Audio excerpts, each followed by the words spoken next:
Hello and welcome to Gay 101. When my friend Kathy first approached me about making this video for you all, I was concerned about what I should include in it. So I'm going to give you a little bit of background information about myself, and then I'm going to talk a little bit about what I've experienced as a gay man. To begin, I was born in a very small town in rural South Dakota, a population of about 1,200 people. I graduated with only 13, half of which were my cousins.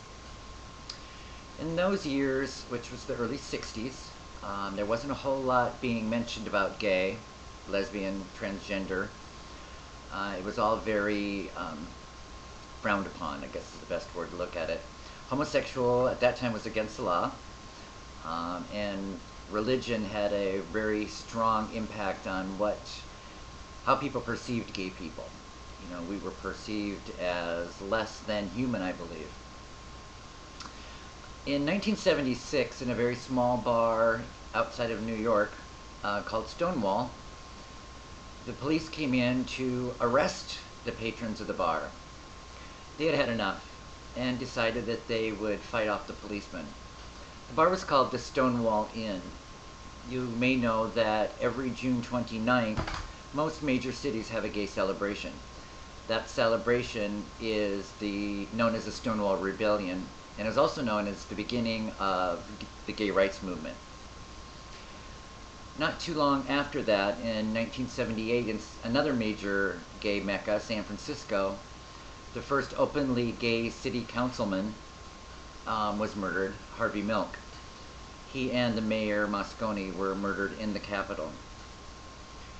At that time, media really wasn't talking about gay. If you saw it, it was always portrayed in a very negative light.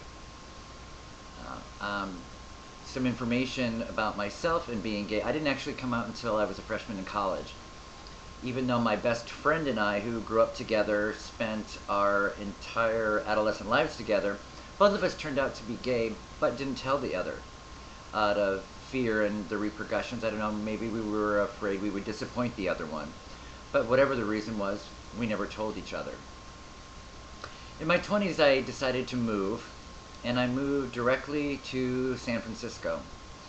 At that time, it was like Candyland and Christmas all rolled into one for me. I actually felt like it was the first time I was ever at home.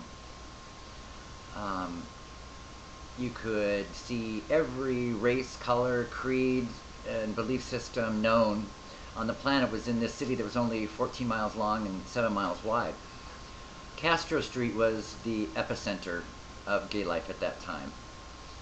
If you were going to California and you were a gay person, you were going to San Francisco and you were going to live, in or around the Castro. That's where I met my first partner. He and I were together for 13 years. At that time, being gay was kind of a celebration of life. Yes, there was a lot going on. There was a lot of drugs, a lot of alcohol. But like with any community, I think it was growing and evolving at the time, trying to make sure that it had its rightful place in society. In 1983, which was the year that I arrived, Time magazine actually published the first cover with the word AIDS on it. By that time, it was estimated that more than 45% of the gay men living in San Francisco had already been infected.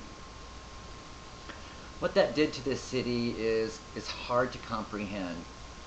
A city that went from just high energy, fun, all-inclusive, became a war zone. And in that zone, people were finding out that they were HIV positive. And at that time, it was called GRID, gay-related infectious disease. It wasn't even really, they really didn't even know how it was being transmitted at that time. The CDC wasn't certain how people were, giving it to one another. The effect that had on the gay community was overwhelming. First of all, if you got a diagnosis of HIV at that time, most of the people were already presenting with what we know now is full-blown AIDS. And there were no medications, there were no cures, there were no treatments. Doctors were literally telling people, you have this disease, get your life in order, make your arrangements because you're going to die. And for 67,000 people, they did just that. There's a newspaper in San Francisco called the BAR, or the Bay Area Reporter, which is like what we call a gay rag. It's what you go to find out what events are going on, what political things are going on in the community, and so forth. When I first moved there, they had a small obituary section, maybe 3, 4, or 5. By the time we left, there was an entire pull-out section, not unlike the parade that you get in your Sunday paper, with page after page after page. The AIDS ward in California, or in San Francisco, you have to realize at that time that since people didn't know how it was being transmitted, people didn't want to be around people with HIV. There was actually a law trying to be passed that would quarantine people with HIV, or would make it mandatory that all test results were to be made public record, and you could actually be tattooed with an identifier that indicated that you were HIV positive at the time. The city closed down all the bathhouses, thinking that was where the biggest transference of HIV was occurring. At that time, people still were not knowing what was going on with HIV. We're kind of considering, well, I don't have to have unprotected sex because the worst thing I can get is, chlamydia or gonorrhea, and you can get a shot for that and it'll go away. My partner and I met in the fall of '84, and by the time he was diagnosed, we had already been together 7 years. When he got his diagnosis, I assumed that I too was positive. There was also kind of a change going on in the awareness of sexuality. And I think that's one of the golden threads, not golden light, but a thread that came out of the HIV and AIDS epidemic, was that it made people have to talk more openly and honestly about what kind of sexual activities they were engaging in. Media started to pick up a little bit on this, and you started to see more and more people being portrayed as gay. Usually not in the best light. Oftentimes it was in a comedic role, or even worse, in a negative light. Didn't show the run-of-your-mill, gay person just living day to day. Well, because of the epidemic, San Francisco, the community had to mobilize itself. We were at war. We needed treatments. We needed research, and it wasn't happening very fast. And we believe that the reason that it wasn't happening very quickly is because gay people in mainstream beliefs were disposable. They weren't necessary components to a thriving community. So such groups as ACT UP became very militant.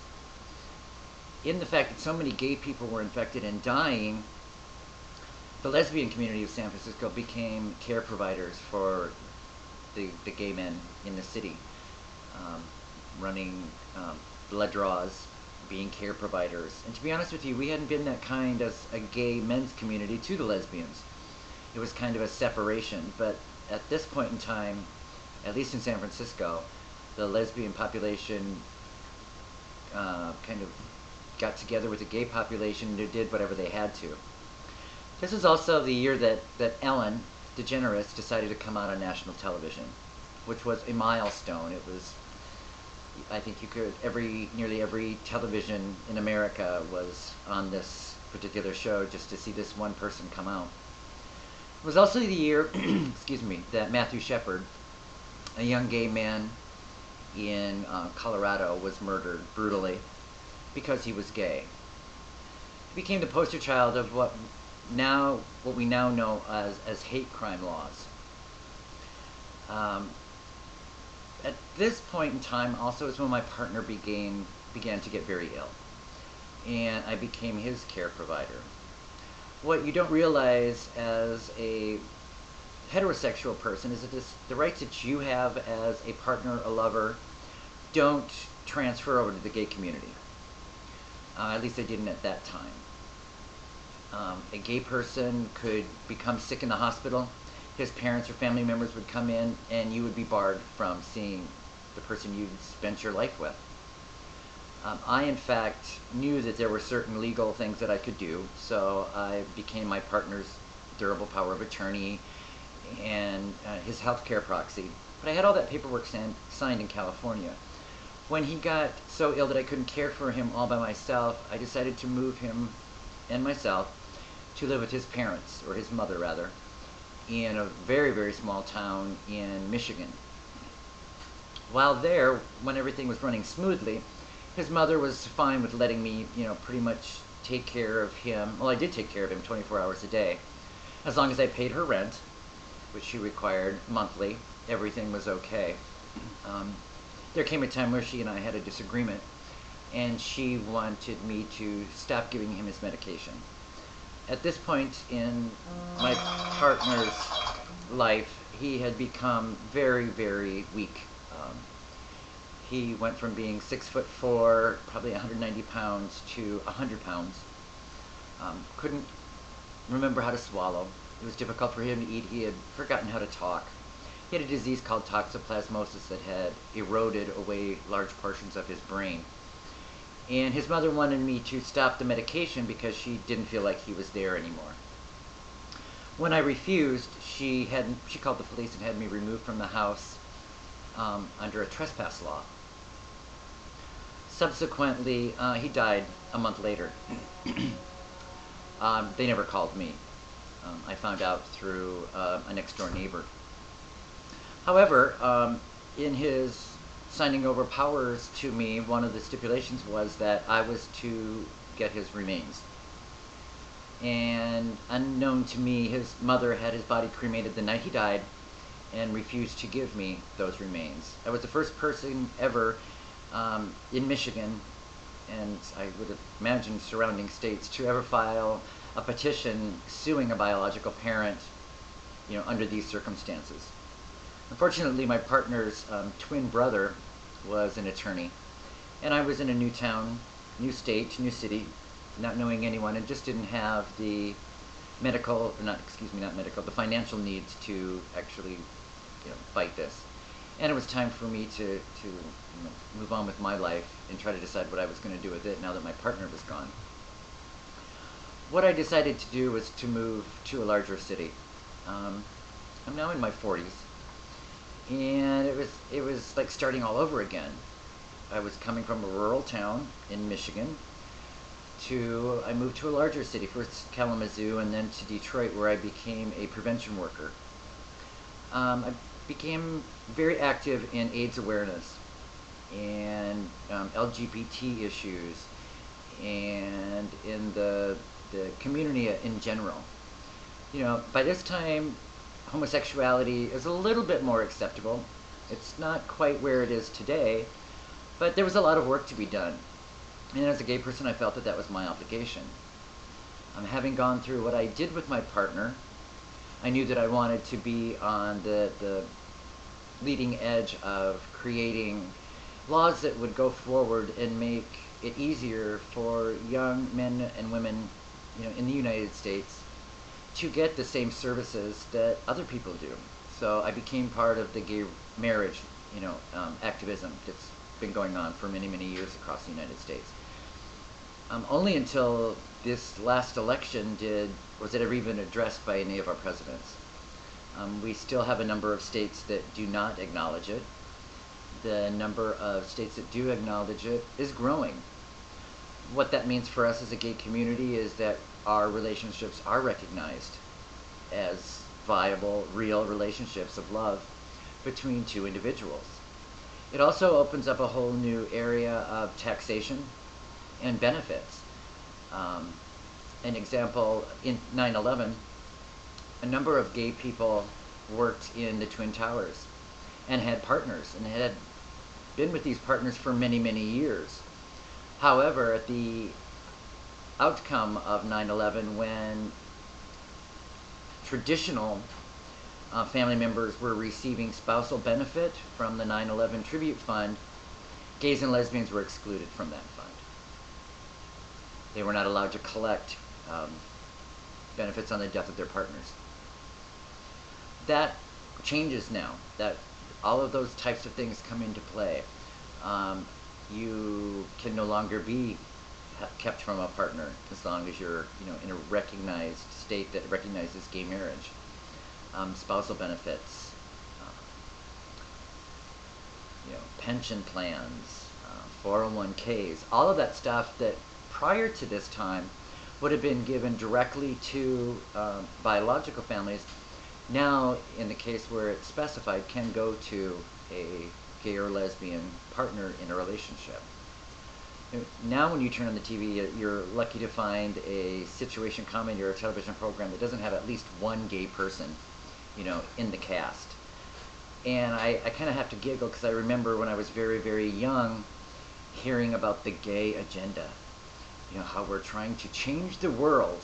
We want to make everyone gay. The fact of the matter is there are some people we just don't want to be gay. Okay, so that's never has been the decision making in our pushing for civil rights. We just want to be treated the same way that everyone else is. And we've become very inclusive. It used to just be gay, then it became gay and lesbian. Well, then it became gay, lesbian, and bisexual. Well, then we threw on transgender, queer, questioning, and asexual. One thing about the gay community, we've always been inclusive. I've had friends that are straight and say, come out with us to the clubs, we want to go dancing. And it's not that I can't go or couldn't go, but the fear of, being approached in a, negative way by other heterosexuals in the club, I just wouldn't go. That's not the same in a gay bar. Straight people have always been welcome in a gay bar as long as you can come in and be respectful and basically have a good time, because that's what we want everyone to have. Been kind of my life has been kind of an anthology of the gay rights revolution, from literally nothing to really great things happening now. This is a very exciting time for the gay and lesbian community. We're in a place now where we are being recognized as a force, as a group of people that do contribute, that will contribute and can contribute to the overall good of society. We've always portrayed that and always said that that's what we were, but I think more recently, because of the celebrities coming out and people coming out, I think a lot of the ignorance that comes from not liking gay people is the fact that you've never really met one. And you only know the stereotypes that society has put on the gay population. We're not like that. But we are like any other group of people, and we do have a few bad apples. But you cannot judge an entire group of people on the actions of just a few. I am very proud to be a gay man. I'm very proud of what our community has achieved in the last few years, and I hope in the foreseeable future that we will move forward and continue to be as loving, caring, and giving as we always have been. And we hope that the rest of the world allows that to happen. I hope you enjoyed this brief look in at the life of a gay man. I like to call it Gay 101. And happy studying.